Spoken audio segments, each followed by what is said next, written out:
Hi folks, I want to do a review on Black House by Hearth and Home, and it's from their Marquee service series. It says about it that it's an award-winning Latakia-based blend with Virginias, Orientals, dark-fired Kentucky and Perique, and a bit unflavoured black Cavendish to emulate an old classic.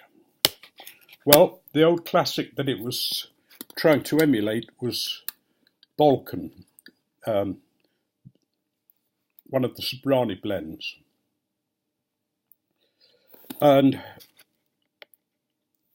I've had difficulty in getting that, but I eventually found out where I could get a tin from. First thing I want to say is when I opened it, I got a surprise because I went back in my mind 50 years, because that's the last time that I smoked the original Balkan Sobrani, 50 years ago, and I've never forgotten it. The tin note has some of that Balkan Sobrani smell about it. That mixture of Orientals and Turkish that I took to be Balkan Sobrani. So I was quite pleasantly surprised. And if you look at the tobacco in here, you can see the blend. I mean, it looks like the original Balkan in many ways. It's got the Cavendish in it, the Virginias, it's got the Orientals. It was slightly dry when I opened the tin. That doesn't bother me. So I packed a pipe, and I've packed a pipe for tonight, wondering whether the smell and the tobacco would hold its promise.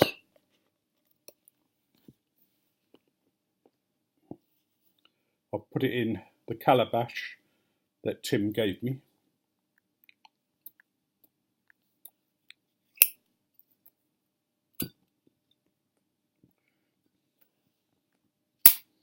Before I light it, I can taste a little bit of the,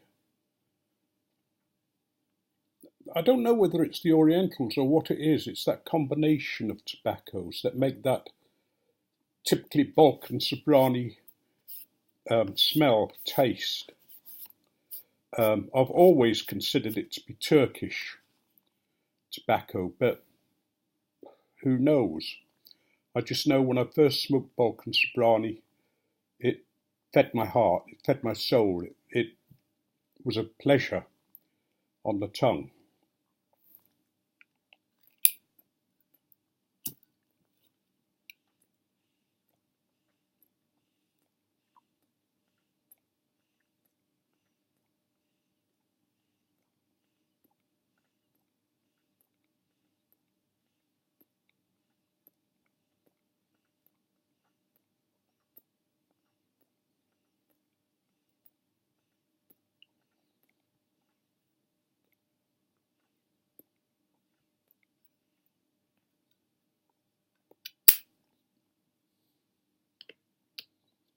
And already I'm getting the taste of, similar to that taste that I remember, the combination of Orientals and Latakia and of that, what I call an Oriental Turkish taste, a Balkan Turkish taste.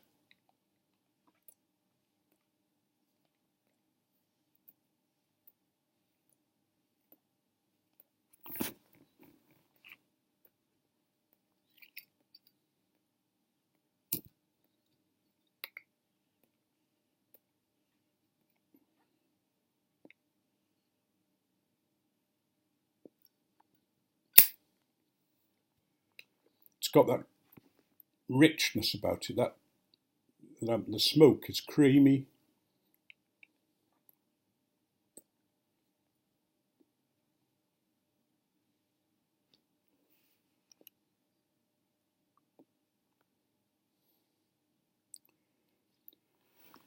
The retrohale isn't spicy in the nose, it doesn't pepper the nose, it's just that fullness of flavour that you get.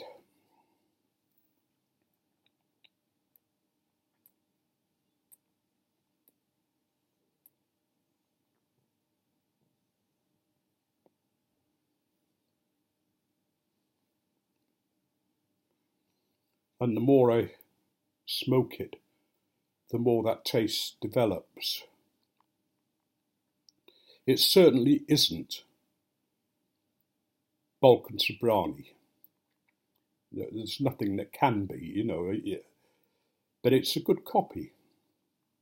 It's got near enough some of the attributes that I loved. And if I could get a good supply of this, if I could get it regularly, I guess I'd smoke this all the time. And maybe just have the odd pipeful of something else occasionally. I honestly would smoke this all the time, but unfortunately we can't get it in this country.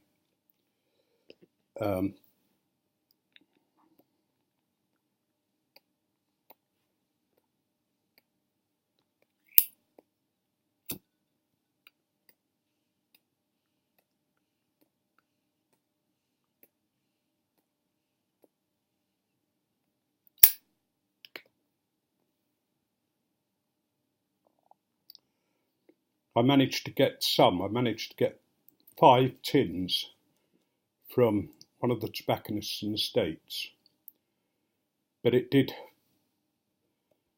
have difficulties with customs. I didn't get overcharged, but I'm lucky I got it.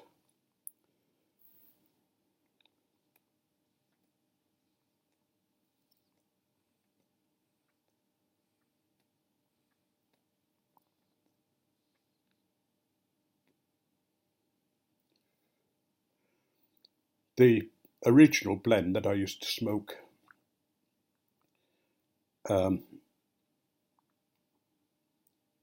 seemed to have much more of a taste of what I'm tasting now, more intense Turkish taste. The other things I used to smoke were Black Russian cigarettes, that lovely taste. And I also used to smoke a Russian cigarette that came in a cardboard filled tube.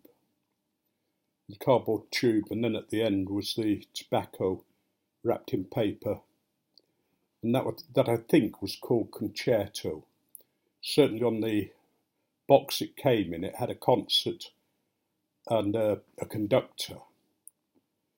But not knowing Russian, I can't say whether it was Concerto.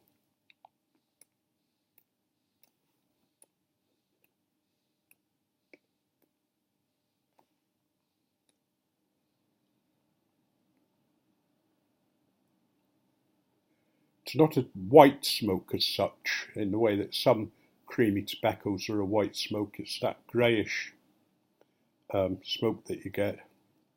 It's full of taste, and it burns down to a beautiful white ash. And in most of the pipes I've tried it in everything from a cob, briar, calabash, meerschaum. It's always burnt down to that white ash, not left any dottle or anything like that.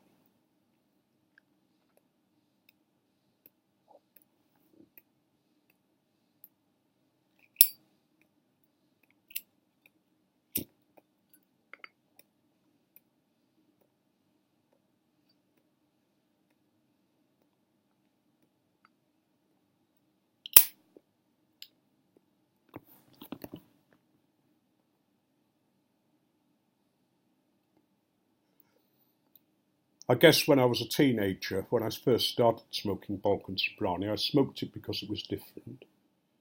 I didn't know anybody else who smoked it.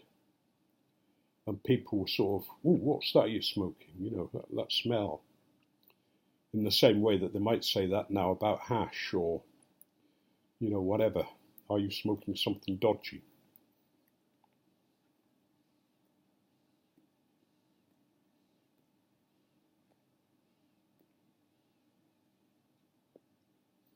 So starting to smoke it for effect as a youngster, I then began to love the flavours, the intensity, the depth of smoke. And I get a certain amount of that with this. Tim said when he tasted it, I knew you'd like it. And I do. It's been a great pleasure to smoke it. In fact, you know, I'm making my way through the tin and hardly smoking anything else at the moment. But I'm going to have to ease up because, you know, the difficulty of getting it.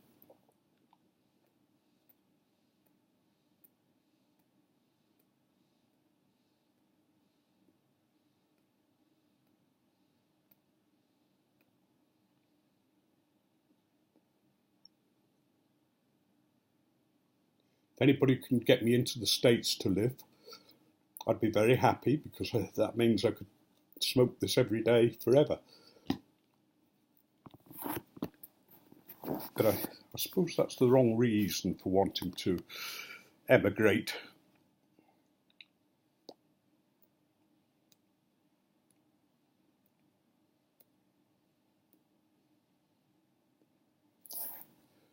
I haven't looked this up anywhere to see what other reviews have said about it or what anybody said about Black House, you know, on any of the tobacco reviews. But whoever blended it knew their job. They knew what they wanted to get, and they almost got it, which is a very difficult thing to do. I mean, we talk about some of the Balkan blends that are around now, and some of the Balkan Sobrani taste alikes, and they're not. I mean, I tried a tin of the Balkan Sobrani that they sell now, and it was just didn't have it. It was a nice blend, a nice Balkan, but it hadn't got the taste. It hadn't got the intensity of that Oriental Eastern tobacco. And I'm not sure it's the Oriental tobaccos in it. I'm talking about Oriental in the sense of from the Orient, but not the Far East. You know, that sort of Turkish area round and Egypt and that kind of thing. I mean, one of the other cigarettes I used to smoke was a brand called Blue Book, and they had 5 different cigarettes in it, 2 of each, Egyptian, Turkish, you know, and various ones from that area. And they all had something of that intensity of taste. The thing I like about this is that Black House is clean. It's got that almost a clean taste of it.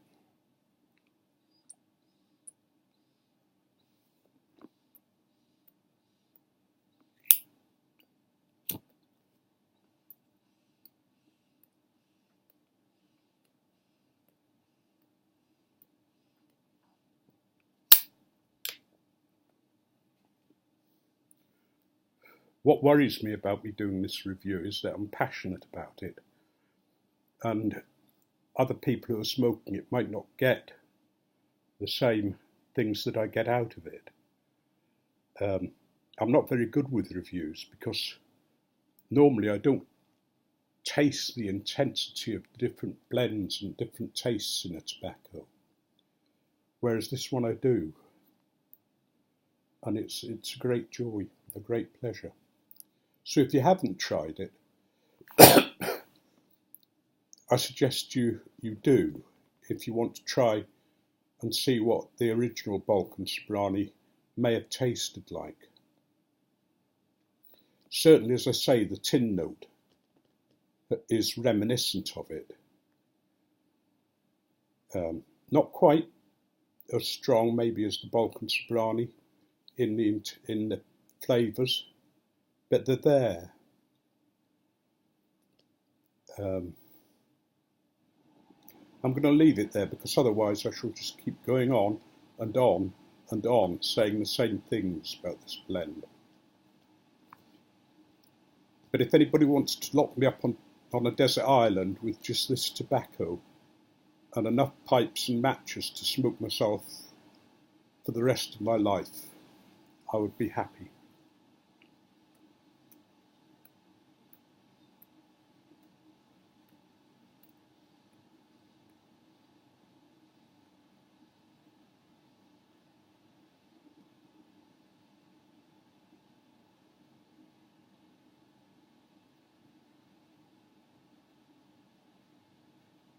It almost makes me want to blow smoke rings, but I can't. Anyway, every blessing to you all. May each and every day bring knowledge of yourself, an understanding of the divinity within each of us, an understanding of what it means to be a human being, to be part of this world, an understanding of the intensity of love. May you all experience that. May you come to know it. May you come to know that you are worthy. In the Bible, it talked about a pearl of great price. And I've heard people say that Jesus is the pearl of great price. But that's not what the Bible said. The Bible said the merchant, God, presumably, sold everything he had to own the pearl of great price. You are that pearl. You are the treasure from the field. It doesn't have to be anything to do with God. I don't believe in God. I believe in life. I believe in that mystery that's within each and every one of us, from birth through to death. That mystery that we often don't recognise or don't believe.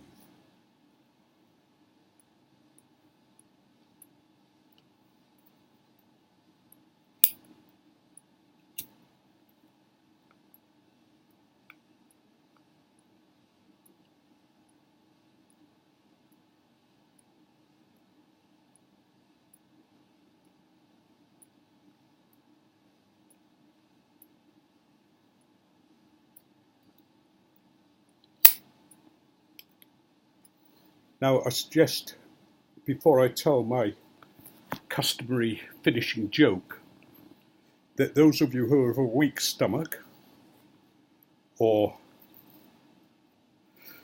of a slightly shockable nature end the video here. I want to tell you about this vicar. He'd gone out for a walk in the country, and it was evening, and there was a poacher who was out in the country as well, and the poacher had just killed a rabbit, and as was his wont, he gutted it so that he could take the rabbit home. But unfortunately the vicar was taken short in the same area, and it being dark he hadn't noticed, and he squatted down and did his duty. Unfortunately, when he stood up, he noticed that there were all these intestines on the ground. And he thought, oh my goodness, I've lost my stomach. And did whatever he could to make things right. So when he got home, his wife said, you look terrible. What's happened? He said, well, I was taken short in the woods, and unfortunately I dropped my intestines out of my bottom. And she said, oh my God, what did you do? He said, well, by the grace of God, and with the aid of 2 sticks, I managed to get them all back in.